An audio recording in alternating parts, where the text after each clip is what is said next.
Albert Einstein.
Good evening, ladies and gentlemen. Welcome to another segment of Straight Talk with Grover Thornton, the show that's designed to inform, to inspire, and educate. Let me say also, we need to let you know how government, local, state, and national impact our lives, along with other issues of great concern. Tonight, as usual, I always talk about Black history.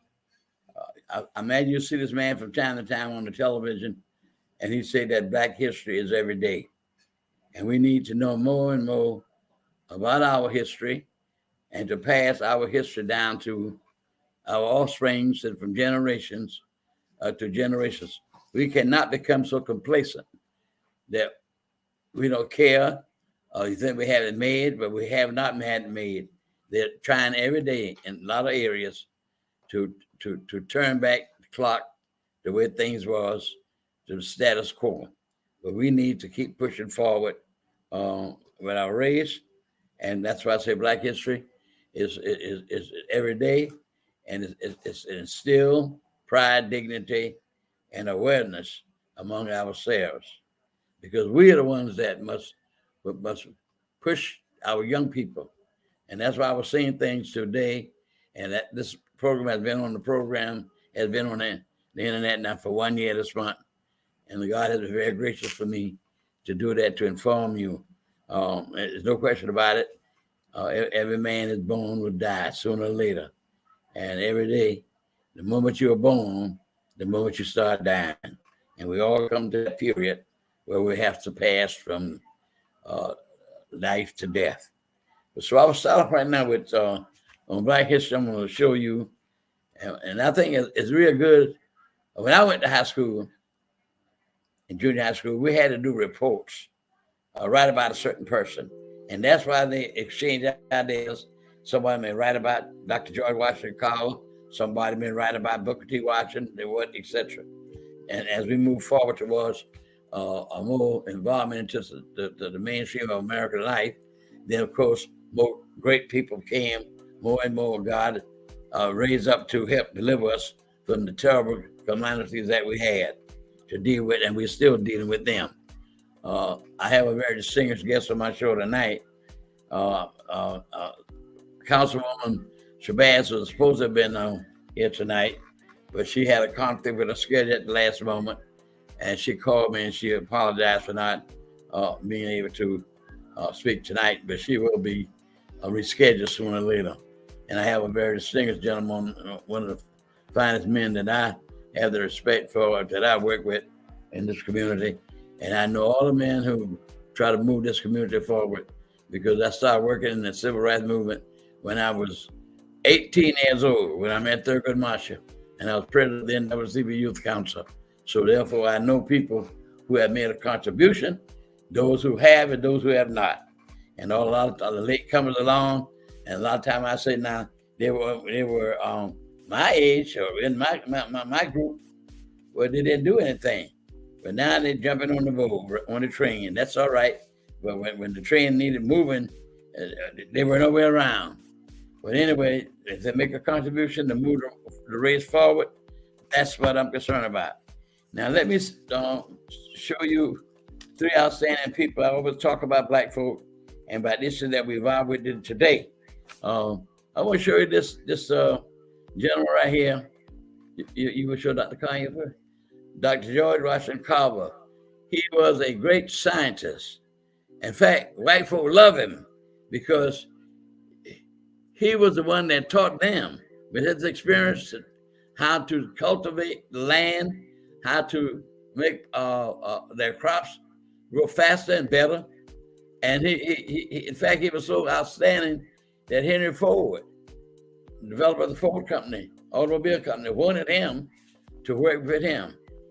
And I remember reading some years ago that he was invited to the White House, and President Roosevelt sent the Secret Service at the train station to pick him up. And they were just looking for some outstanding, distinguished looking man. And there was a little small man, just ordinary gentleman. And one of the servicemen walked up to him and asked him, was he Dr. Carver? And he said he was. But he was a great man. In fact, he was the only black man that's in the museum in Alabama. But by white people put him in there. They had, he said, he saved the farmers. And that's what disturbs me. It disturbs me very much.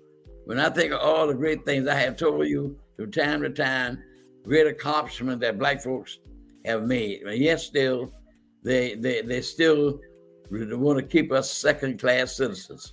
I don't understand it, never will understand it. And like I go to my grave saying, we have never had a democracy.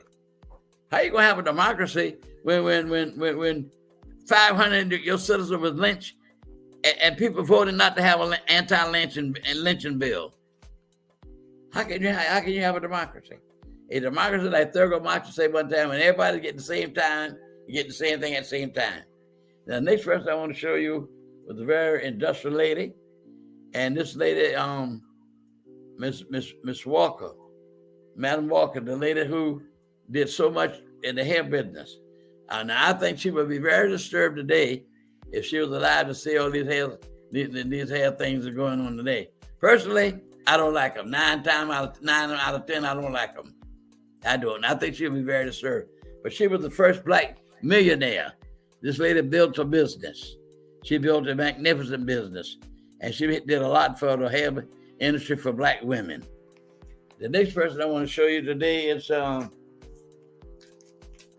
I'm always having my segment with black people. It's, you got it?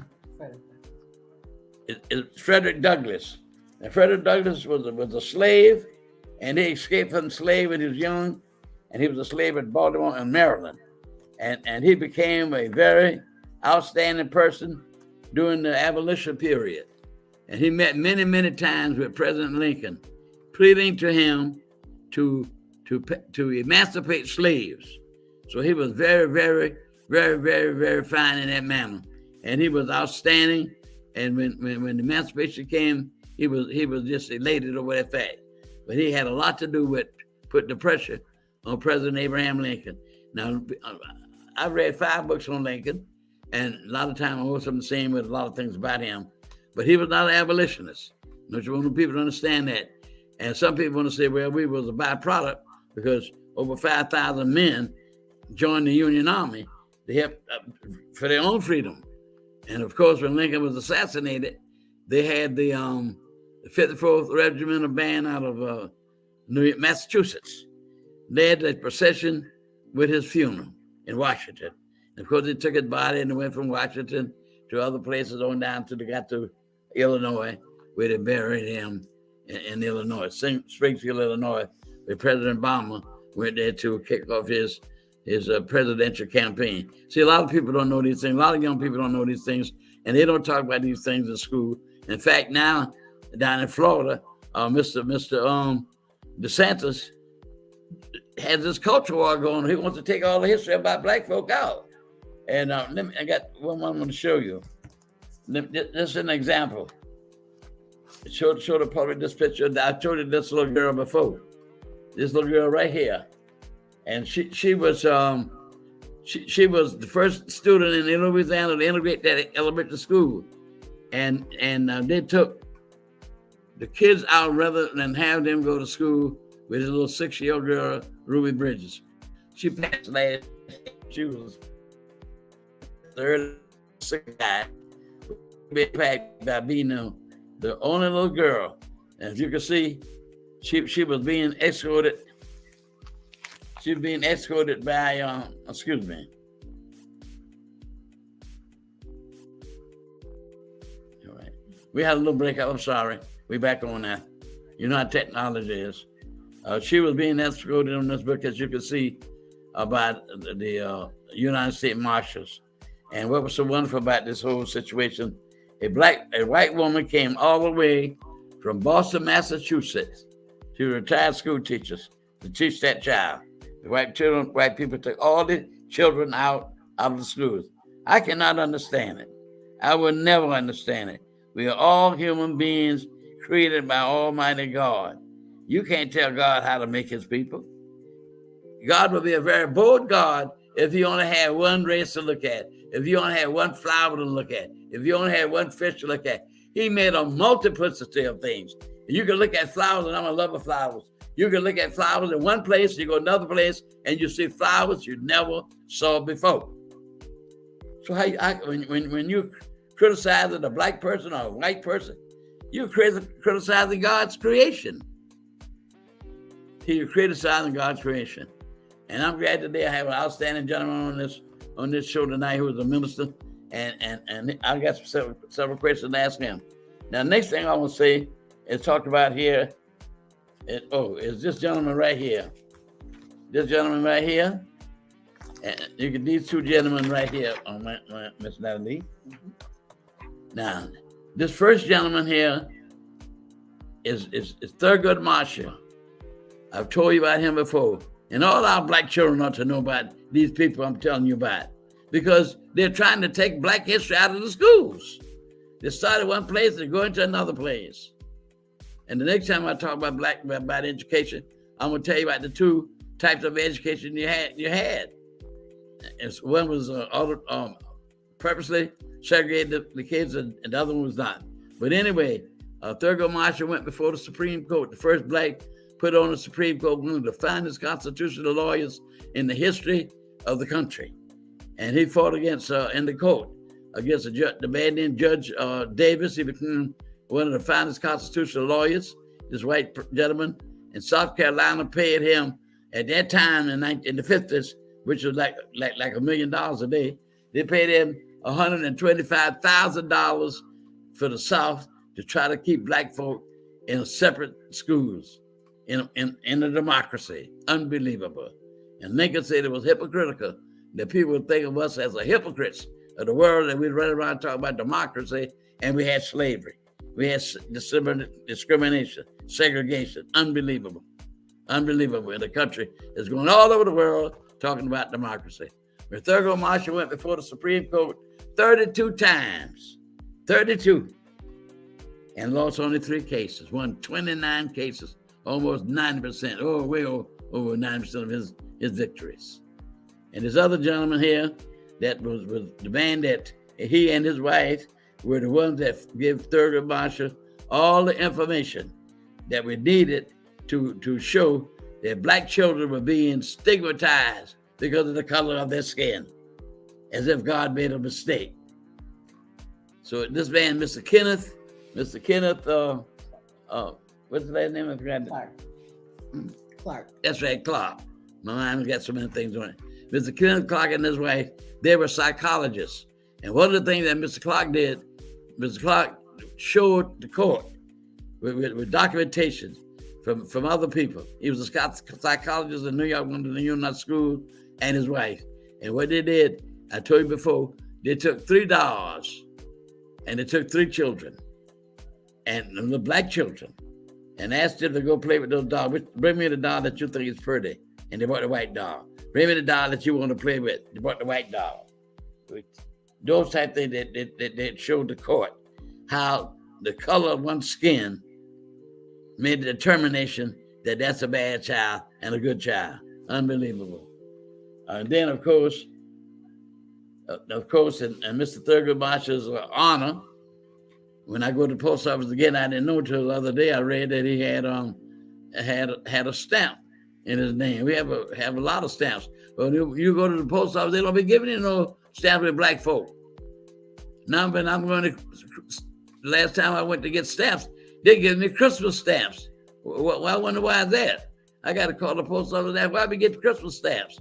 And they must have had a lot of left over to get rid of them first. But I don't never get no stamps with no black people on it.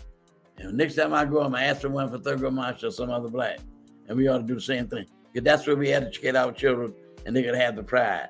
Now, of course, this month, Dr. King, the mother, April the 4th, is a sad month in our life as black people. When Dr. King was assassinated. And I was pleased to say that I had an opportunity to meet him and to sit next to him on 611 West 36th Street. That was my pastor's house. Dr. Jackson was pastor First Time Baptist Church at that time, and he had recently gotten out of prison. But anyway, I had an opportunity to shake his hand and sit next to him on the sofa and on 36th Street, 611 West 36th Street. And this great man, Reverend Stale, who's deceased now, former pastor of Bethlehem Baptist Church here in Savannah, was telling me about Dr. King. Father used to always bring him to the Missionary Baptist Convention every year. And he was a young boy. And he was very, very, very, very active, very enthusiastic, and a person that was asking questions. What did I remind you of? The greatest man ever walked the face of the earth. His mom and daddy were looking for him. They journeyed headlong. And where was he? And there was Jesus, 12 years old, just outstanding and brilliant mind, talking to all the leaders and asking questions. And of course, the mom and them came and said they were worried about him. And he said, don't you know, it's about time I be about my father's business. So Dr. King he was the first black, in fact, this is history in itself, I'm going to tell you, that Dr. King, there are only 2 people in this nation that will have the honor of a national holiday. And Dr. King and other person is George Washington. Great as Lincoln was, he does not have a national holiday. Dr. Martin Luther King Jr. And this is show this picture. A lot of people I keep these memorabilia that have. That's a picture when Dr. King was honored. They accorded him the highest honor that a citizen could have in this nation, a federal holiday. Only 2 people have that distinct honor, George Washington and Dr. Martin Luther King Jr. Now I want to move on for this nation with all this prosperity that we have. And I want to say this first. I was really shocked when I read this article the other day in the AARP organization that in this nation, I want to show that lady, and she's not the only one. We just had that lady at the show, but there are over 137 million senior citizens in the greatest country on the face of the earth. Over 137 million cannot have ends to meet. They're suffering for medication, to pay rent, to pay utilities, and many times food. But look what we're spending. Look what we're spending. And show this with Natalie. I want the public to see. I want the public to see this. That's a picture. It's kind of small. I hope you can see, but you can listen to what I say about it anyhow. That is a picture of a F-14 or 15 airplane, fighter plane. The cost, ladies and gentlemen, one plane, $80 million. You see for yourself. That's why President Eisenhower, before he retired, he spoke to the nation and told the nation to watch the industrial military complex. We'll say it again. The industrial military complex. That is, the Defense Department looks out for the welfare of the nation. And we have the first Sergeant General now is Secretary of Defense, Mr. Austin, which I'm very proud. The first time a black man is looking out for the whole nation with the Defense Department. But look, they want to purchase 2,500 of them at $80 million a plane. And look at the suffering that I just read to you, that the lady just showed you. 137 million senior citizens. And when President Biden made his State of the Union address, he talked about doing things for the citizens, of the senior citizens. And that's what they really need to do. We have a lot of our senior citizens, they have dementia. When they go into these private places, and the upkeep is tremendous. Some of them want $1,500 a week, but close to about $60,000 a year. How many poor people can afford that? When somebody has dementia, they need to be well kept. And a lot of them have been citizens and paid taxes all of their lives, and they should have a better resource coming from the government taking care of them. So now, one of the things I want to talk to, also I want to inform you, is that we need to talk about what they're doing in Florida about books. Books are a great thing for people to do, to read, to learn, to educate your children. But now they want to take that same book, that little girl out, and also I want to look at this gentleman right here. And this is why they're fighting and demonstrating against Mr. Sanders in Florida. And that is this. This gentleman right here, Roberto Clemente, he was a great baseball player for the Pittsburgh Pirates. And the earthquake struck Nicaragua. He was from one of the Latin American countries.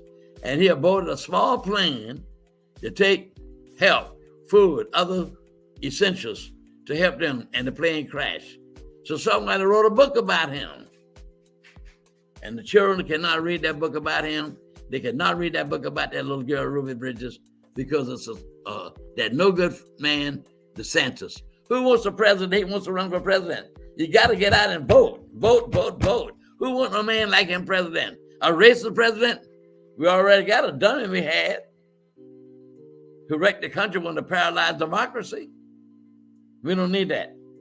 So I wanted to tell you about those three things.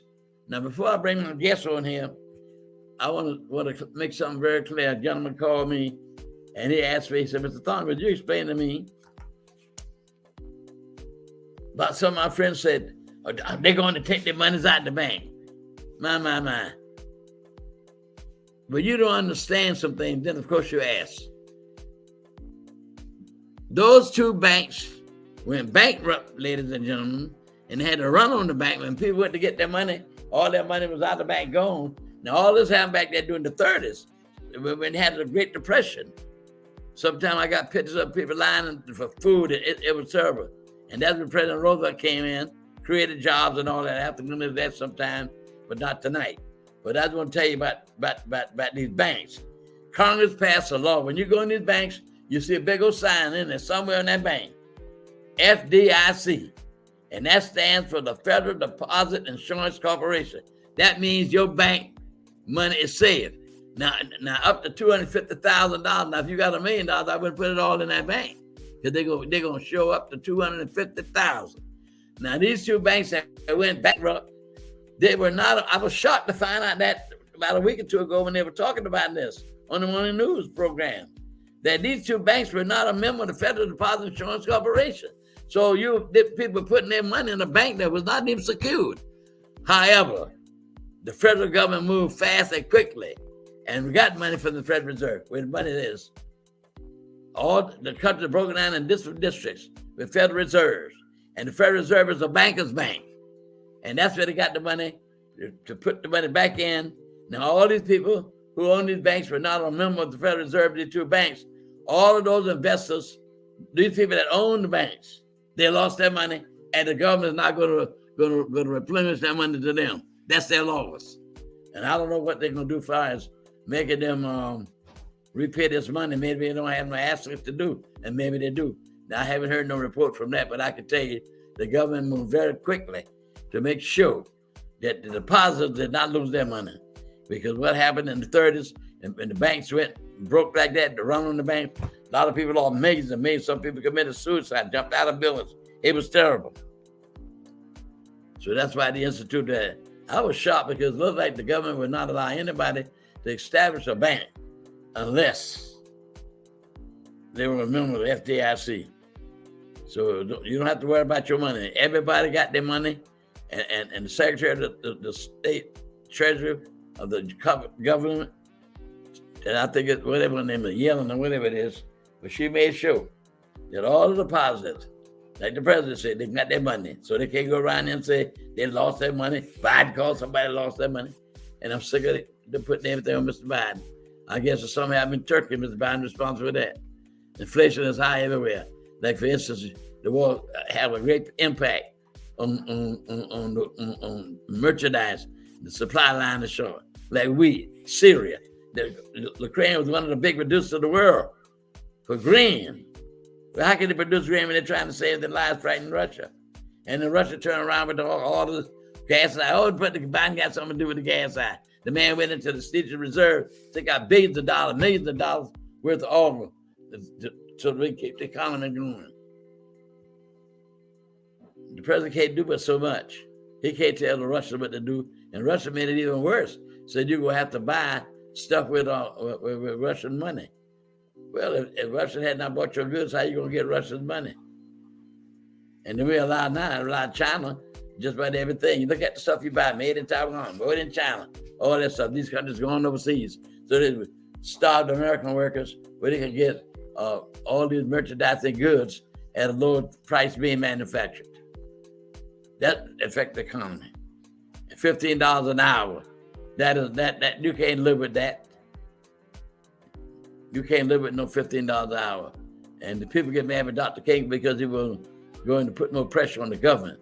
That they got to do something about these people suffering. I just showed you 37 million people do not have the right things to live and exist.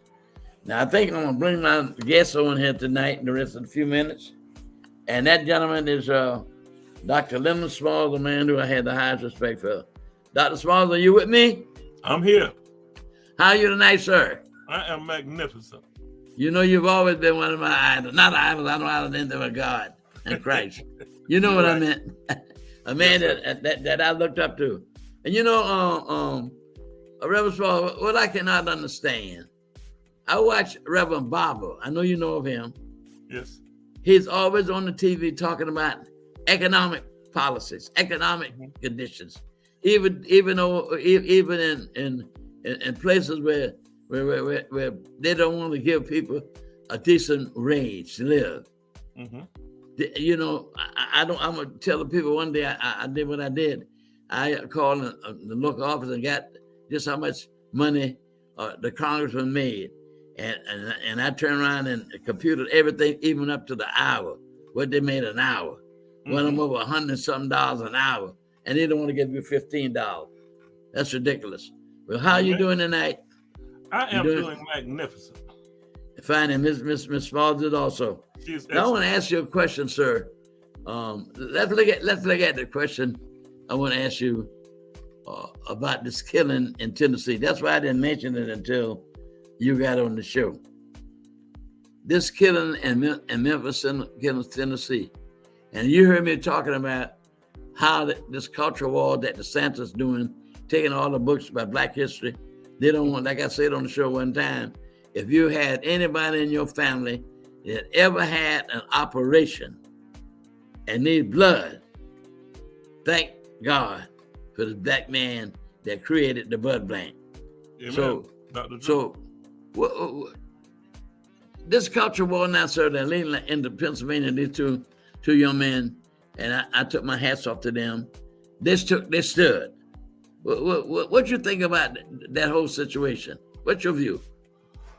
My view is twofold. First of all, the Republican Party and the whites, principally in the Republican Party, are at a minimum schizophrenic, in the sense that they say they're the right to life policy, and at the same time have passed measures for open carry in states that they run. When I say open carry, I mean that means that any person could go to a gun store and without a license, without a permit, without a background check, buy as many guns as they want to. And particularly in Florida, where DeSantis is, with the stand your ground rules, if two people are alone somewhere, I could kill you. And all I've got to do is say that I felt threatened and you approach me. Without a witness, I have a right to kill you. And most people don't extrapolate these things to their nth, to how bad it can be. It can become open season on African Americans worse than it is now. And right now it's at epidemic proportions. Yes, it is. And as far as in Tennessee, the people are protesting their liberal, extreme gun laws. The other day when DeSantis signed that new law for open carry, unlicensed carry in Florida, he had it with the IRA. I mean, the gun lobby. What do you? Come on. What are you thinking? He had that. So it's really just business. People, believe it or not, the babies are being abandoned by the government for business. Exactly. For campaign donations. Yes, sir. And in Tennessee, the gun lobby runs that legislature. So what we've got to do is we've got to amass our voting strength. We've got to vote folks out. And the other thing, African American, particularly African American ministers, like you mentioned, Pastor Barber, this is what I saw that bothered me in Tennessee. I saw the demonstrations, but I didn't see Black ministers. And when those people demonstrated in the Capitol and laid on the floor, yeah, I saw 2 or 3 Blacks, but a floor full of young white people. Yes, sir. Black folk have got to get in the game. They got to get in the game. That we're going to be the first ones shot. We're going to be the first ones locked up. We're going to be the first ones fired. We're going to be the first ones displaced. We're going to be the first people to have our history erased and our dignity besmirched. And we're going to be the first people. And we are the first people in the history of the Tennessee State House to ever have people expelled from their elected office without having committed a crime or an offense of moral turpitude. They stood up for their rights and got expelled from their elected offices. You know, Reverend Smalls, back then in the 40s or early 50s, Reverend, he was a minister, Apostolic Baptist Church, Reverend Clayton Powell. He was a powerful man in the Congress, and then he had been in there so long from New York. He moved up to a chairman position, and his chairmanship was education. And President Howard, they couldn't stand him because every time they put a piece of legislation and he was chairman of the committee, if he did not say integrate the schools or do this, the other, they got angry with him. And then, of course, he had a very relations with a lot of white women. Just tell it like it is. He would go down to Bimini with them white women on the boat and stuff. They couldn't crack up because white folks couldn't stand that. Well, it was his idol. They crack up out there. They crack up. But here's the point I'm trying to mention. They censored him they put him out of the Congress. People voted him right back in. That's what they're saying. That's Yeah. going to happen to these boys. And Yeah, but here's the thing. The difficulty is they put those young men out. Tennessee has a Republican House and a Republican Senate, yeah, but they have a Democratic governor. Okay. Now, I don't know what the rules are. I haven't read enough on it yet, but I will probably before the sun comes up tonight, because that's what I do. I stay up all night reading. me And too. so what I'm thinking is they might have to either appoint or have a special election to fulfill those seats, because I don't think it's legal for them to keep the seats open, and those between the two of them, probably 1.5 million people unrepresented. That's what they said, and they say that some group that overlooks the elections, overlook at them, would probably reappoint them, and then like you just said, they may have to vote again. But then the same people can get run from the office and they get elected again. It may wind up in the Supreme Court, who knows? But what got me about these guns? We've had, and we only had 1/4 of the year, January, February, March. 1/4 of the year is gone, and we've had 140 mass shootings in this country. No other country in the whole world That's right. had that type of condition going on in that country. And you would think, sir, and what made me surprised, you would think that they wouldn't go on like that. Not all children are children. Jesus said, suffer the little children to come unto me and forbid them not. So Amen. he loves all the little children. Here's the point. They were fighting for all children, white children, and they didn't give a rap about the white children. They are committed to the NRA. I don't care what nobody's saying. All of them, Cruz and all of them, they get campaign finance money from the NRA. And you would think the manufacturers of the weapons would say, look, we've had enough. They're killing all these children in the school. But what do they care? They're making money. Listen, and here's the thing. They used to say, well, it's time to mourn and pray now, and it's, we shouldn't change the law when it's emotional. And then after the thing is over, they still don't change it until the next one. Then they say the same thing, and they got tired of just praying.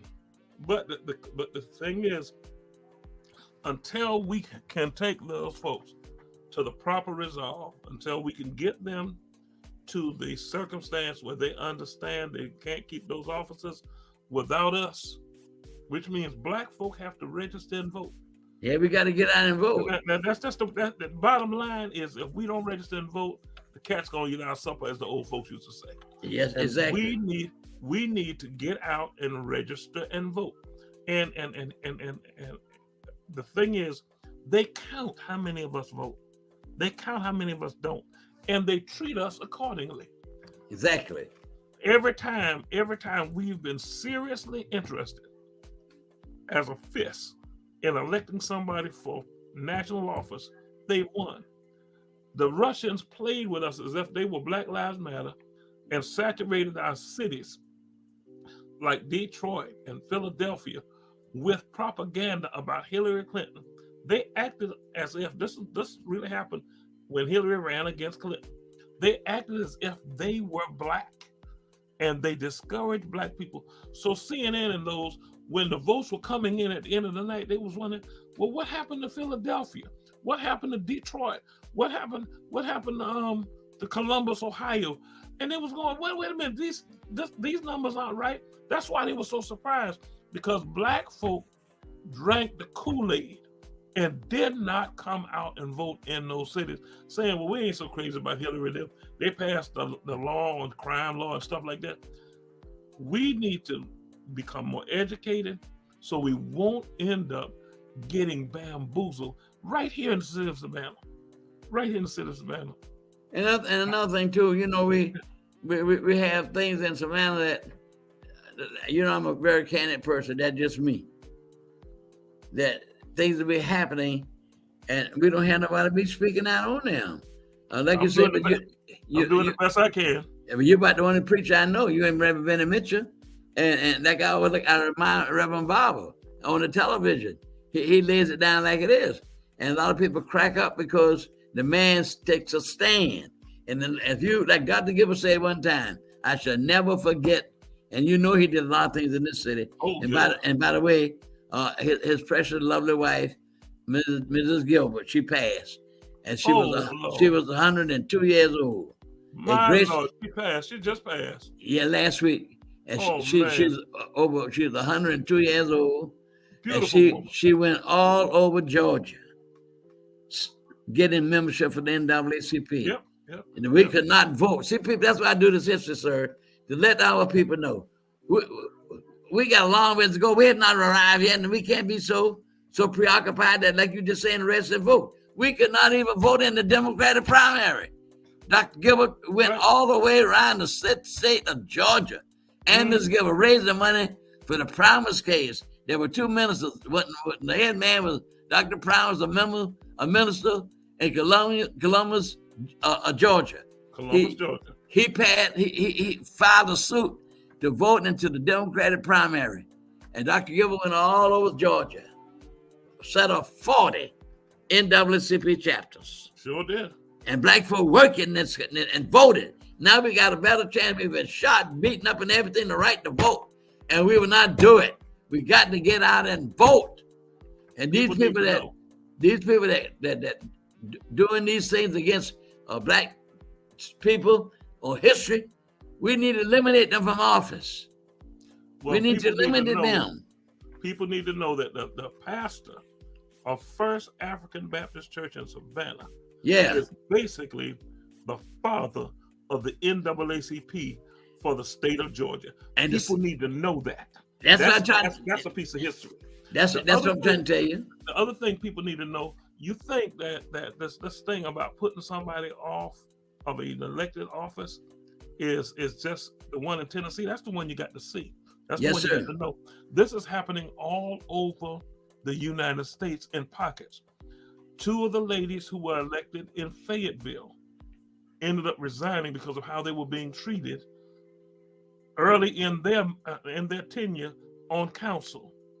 In Jessup, Georgia, one of the men have been voted off in Jessup, Georgia.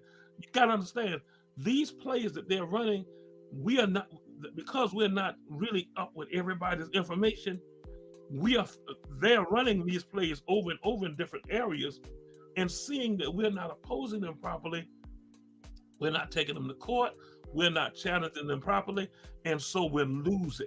I believe personally that it would be against the law if they sued, because I believe that law whereby they remove those men for that offense, I think it's unconstitutional. Yes, sir. Yes, sir. And coming back home in Savannah, I saw where all 9 of the council members voted to remove Calhoun off that square. We do not have one square named after a black woman or a black man in Chatham County, Savannah. And I was proud to see when the paper said, 9 of these people voted. So the problem is, I'm going to ask you, if they voted to remove the racist man who was the vice president in the 1800s, and his words were this, I got the books to show you. He was saying that slavery was not an evil, but a good thing for the Negro. Can you believe that? That's what he said. That's what he said. Actually said that was a quote. That was a quote from what he said. Now, why I said this, here's my reason I'm going to ask you. If 9 people voted to remove him off the square, why they don't want to go in and name it after that black woman, Miss Susan Taylor, King Taylor? I got 4 words. I got 4 words. What is that? What is it? Van Slick Willie Johnson. Say that again. Van Slick Willie Johnson. Well, that's terrible. Van Johnson, when they were getting ready to vote, he established that he said, now this wasn't voted, this wasn't on the agenda. He said before they voted to remove the name that they were not going to, in this meeting, vote on naming the square after Susie B. And that's what I couldn't understand. I got the rules are simple. The city of Savannah, the council of Savannah doesn't have to do all this that they're doing. They have never used this procedure to name anything in the history of Savannah. They do have this little thing in the ordinance where they could use this way, but not the Floyd Adams building downtown, not any of the squares, not any of the monuments, not any of the community centers. Nothing has taken all this to do. Van has a pathological hatred for African Americans in the spirit of Clarence Thomas. He puts hurdles in the way of Black people. He paved roads in the way of white people. I can't believe that. I can't believe that. It's a disgrace.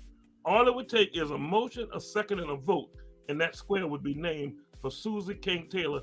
That's what I can't understand. Didn't understand the mayor. I don't know. I haven't read that. I just want to understand. You're saying things down. I'm hoping the people will listen. I can't understand why they can't be named for that, and why they want to open it up to say the mayor now. I don't know. To name it after somebody else. They want to open it up to name somebody else. What kind of play is that? That's the mayor. That's not. That's terrible. Council. That's not the council, because the council never voted for that. No, the council voted 9-0 to name the thing after the move. No, they voted 9-0 to move that man. To take the name off, but Van established when they were talking about the vote to take his name off. Van established that he would not allow them at that meeting to make a motion to change the name. And then he waited 5 months and then came up with this procedure. In other words, well, the thing is, no other square, no other building, no other street. Did they take that long? No, sir. Wait a minute. To name the park for the Ross girl out on Eisenhower Drive? Did it take that long for that? No, sir. No. I mean, did they take that long to name the Johnny Mercer Theater? No, sir. Did they go through all that? No, sir. They immediately turned around and named that thing after that man. I want the public to know Johnny Mercer was a singer and a songwriter. I want you to understand that. Yeah. He was very known. A lot of people may not know. They didn't do all. No, sir. No, sir. They voted immediately to name that make that change. Make a motion, get a second, and vote. And that's why people got to remember these things when voting time comes. Are you for Black folks? Are you pushing us ahead? Are you keeping us behind? These are the things we got to remember. I told you over and over and over, you and I have talked on the telephone, and I was saying to you, am I not in Rivers Falls? That's right. Do I not call you and discuss you, ask you certain things? Yes, sir. Why they don't speak out on things? Let me tell you what Dr. King said about the ministers. And it's all time, about 5 more minutes of my show. But let me tell you what Dr. King said and why we can't wait. I got the book to show you. Anytime I say anything on this show, I can back it up. I don't get on here and say what I don't know. Now, I'm letting you telling me about the procedure with the mayor and the situation. I don't have that information, but I'm glad you're sharing it to the people. And these are things we got to remember when it's time to vote. Are you supporting me? What are you doing for the race? And what Dr. King said is, and you're a minister, so I can't put you in that crowd. I can't put you in. But here's what he said, Reverend Small. He said, these ministers, first thing he said this, I got the book to show you. The ministers speak to more people than anybody else in the community. That's it. On Sundays, who else got a group of people to speak to? The ministers. That's true. And he said that the ministers must come out of these pulpits and get involved. And Chester Dunham used to say it all the time when I was on the show with him. And he said this. He says, a wonderful thing to be talking about going to heaven and enjoying all the beautiful things that God will have while you're living in this earth in hell, surrounded by all of this great prosperity. Mm-hmm. Because the ministers are not speaking, not doing anything. I know when the crime was going on, I suggested the ministers, you remember when all the crime was going on, that gang, that Gibbons gang and all that? Oh, yeah. I said, we need to get the ministers together on Saturday, break the city down. They know exactly where most of the crime was being held. Sure. All the ministers had to conduct and say, okay, on Saturday, let's move the street. Let's go this place. Let's do this. And talk to these young men. Let's try to get these men involved and try to get themselves to Christ and make a better lives for themselves. but they didn't do it. Real Small, I sure, I've been talking to you a long time, and I'm going on 90 years old now. I thank God for that. I don't know how long I got, but I can say that I'm glad I made contributions for the unborn generation of black children that have not even been born yet, if God left the world. Now, Reverend Small, the conclusion here, let me say this to you, men of the clergy, that this is a beautiful weekend. This is the time. A man who never sinned was made to be sin so that we can become what? The righteousness of God in him. Amen. And I glory Christ tonight for the sacrifice that he made and gave for us. I looked at the TV yesterday morning on the Morning Joy, looking at it every morning on the news, and there was a Catholic a minister, there was a Muslim minister, and there was a Jewish rabbi. And the bottom line was this: when they got through, I said, "Okay, that's good. That's what y'all doing." I said, "But I wish I could say to you two, to the rabbi and to the Muslim man, what y'all saying working together is this. But y'all, man, leader, they're dead. They never rose again." But Christ, they have not accepted. And they have not accepted him because God sent Christ to the Jews first. It was the Apostle Paul that brought the Gentiles into the religion. Is that right? That's true. So I thank you very much, sir. And I just hope the world will try to be a better world. But we cannot do anything without God. If we realize that this is God's world, he's the creator. I don't know what's going to happen tomorrow, but I know who holds tomorrow. Amen. And I'm saying this, that I hope all of us will just pray to have a better world. This country has never been in this kind of condition. All because of the evil of one man. Just like Adolf Hitler tore up Germany. That's it. They worship him. And that's what they're doing. Nobody wants to criticize Trump. Well, like that boy Mike can say, he has never accepted responsibility. That's right. But the day would come when what the Bible says, and I'm finished. Fret not yourself because of evildoers, but it soon be cut away like grass. Is that right, Rev? That's right. So I thank you very much, sir, and I want to let the public that we'll have a nice Easter, and let us raise our children to Christ. The churches don't even have Sunday schools anymore. The children are learning about him. But we got a long ways to go. God has brought us a long ways, and we have turned our chariots souls against him. We have worshiped idolism of drugs, of not going to church, and all our lives been on material. There's nothing wrong with material things, but he comes first. So I want to wish everybody a nice Easter, and let all of us try to make ourselves a better person, beginning with my own self. That God will be pleased with what we would do. And again, Reverend Smalls, I'm going to keep you from coming from time to time on the show because you're such an inspiration. You speak out on the issues, and that's what we need. God bless you, and I hope you will live many more years and keep doing. God bless you, my elder. I appreciate your contribution to us, and I just want to tell everybody to listen to me very carefully. Follow the money.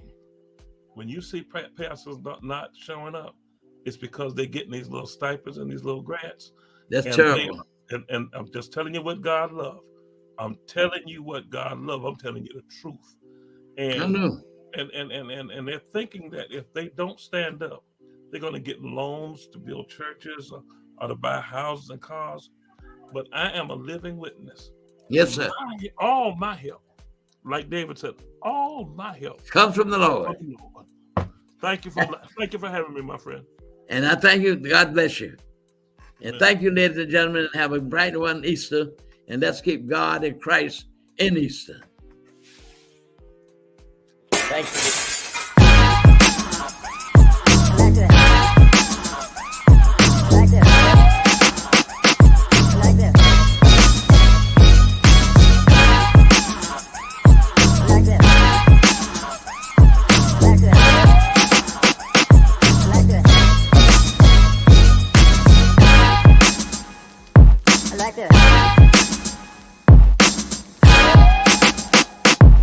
this. I like this.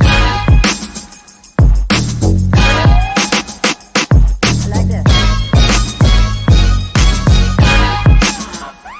I like this. I like this. I like this. I like this.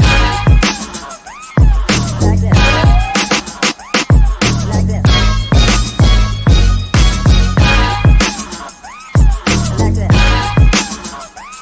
I like this.